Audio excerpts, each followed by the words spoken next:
हाँ जी स्टूडेंट्स, तो admission retirement आपके कवर हो चुके हैं। ठीक है, अब हम आखिरी पार्टनरशिप का आखिरी चैप्टर है डिजोलेशन।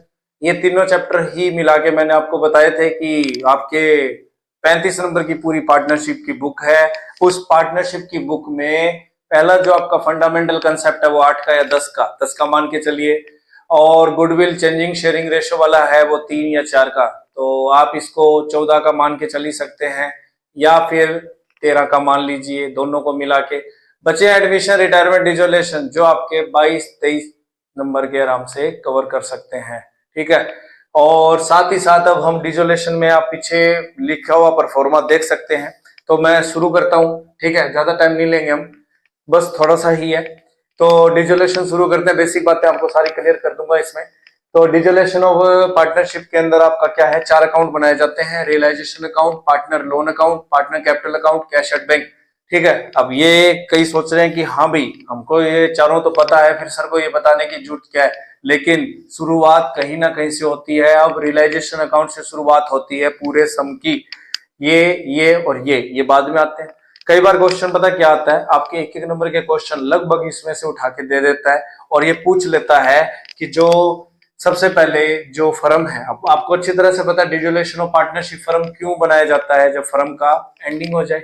और फर्म की जब एंडिंग हो जाती है तो दो ही केस में हो सकते हैं: interference of the high court और non interference of the high court.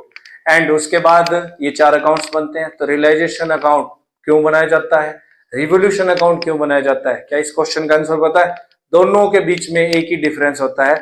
Revolution account क्यों बनाया जाता है, जब भी न्यू पार्टनर एडमिशन लेता है या फर्म छोड़कर जाता है या डेथ होती है, तो उसके अकॉर्डिंग क्या होता है, सभी जो पुराने ओल्ड पार्टनर या रिमेनिंग पार्टनर रह गए वो अपनी एसेट्स लायबिलिटी का दोबारा से रीवैल्यू करते हैं कि अगली 1 अप्रैल को उनकी बैलेंस शीट की जो एसेट्स लायबिलिटी वो कितनी रह गई, कितना नुकसान हुआ, कितना प्रॉफिट हुआ, वो सब होता है। लेकिन डिजोलेशन में ऐसा कुछ भी नहीं है। डिजोलेशन के अंदर सिर्फ एक ही बात याद रखनी है कि रियलाइजेशन होता क्या है, चाहे फर्म बंद हो जाए, पुराने पार्टनर चाहे तो फर्म को चला सकते हैं, नहीं चला सकते, तो एक ही रूल होता है, एसेट सोल्ड लायबिलिटी पेमेंट। क्या रूल होता है? Asset sold liability payment. तो लायबिलिटी की पेमेंट कर दी जाती है एसेट के बेचने पे। तो रियलाइजेशन में कोई भी एसेट का लॉस प्रॉफिट का रिकॉर्ड नहीं किया जाता। ओके, सिर्फ आपको यही देखना है जो एसेट दे रखी है वो लिखो, और जितने प्राइस में उसको बेचा जा रहा है वो सेलिंग प्राइस यहां आएगा। इसका कोई प्रॉफिट कोई लॉस एसेट्स, जैसे फॉर एग्जांपल अंदर फर्नीचर आपका 20,000 का है, बाहर कहता है कि फर्नीचर को उसने रियलाइज किया 15,000, तो 5,000 कहां गए? 5,000 का आपको कुछ नहीं करना, 20,000 जो एसेट अंदर दे रखी है वो लिखोगे, और जो सेल की है वो लिखोगे, बस। और आपको इसमें कुछ नहीं करना। ओके, तो हम बात करते हैं रियलाइजेशन अकाउंट के अंदर क्या करना है आपको। अरे क्या हो गया इसको, रियलाइजेशन अकाउंट के अंदर क्या करना है आपको? To all assets. Okay, to all assets, जितनी भी एसेट्स हैं, तो डेबिट में ऑल एसेट्स आ जाएंगी सारी। ठीक है, क्रेडिट में वही ऑल लायबिलिटीज आएंगी। ठीक है, और उसके बाद कोई भी आपको क्वेश्चन के अंदर पेमेंट दे रखी हो, कोई भी खर्चा दे रखा है, तो उसका फर्म पेमेंट करेगी, तो टू बैंक आएगा ही आएगा। कोई भी एक्सपेंसेस दे रखा हो थर्ड पार्टी, उसकी पेमेंट होगी टू बैंक आएगा। यहाँ पे बाय बैंक आएगा एसेट रियलाइज करने पे, ये है पेमेंट के लिए।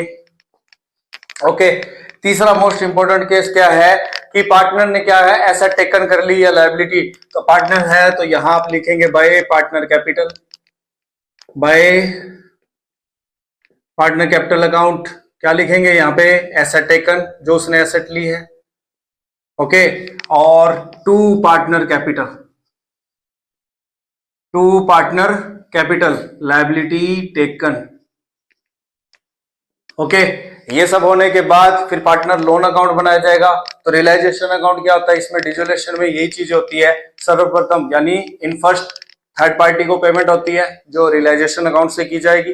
फिर सेकंड नंबर पे पार्टनर लोन आएगा, थर्ड नंबर पे पार्टनर कैपिटल की पेमेंट होगी, और फिर जो भी बचेगा वो डिस्ट्रीब्यूट आपस में कर लिया जाएगा। दूसरी बात, इसमें कहीं भी सीडी नहीं आएगा, समझ रहे ना, सीडी बैलेंस नहीं आएगा। पेमेंट की बात हुई है, जहां पेमेंट की बात है वहां टू बैंक ये ही आएंगे। ओके, और कैश अकाउंट बैंक अकाउंट ये इक्वल रहेगा। अगर ये दोनों इक्वल हैं तो आपका आंसर सही है, वरना आपका आंसर गलत है। ठीक है।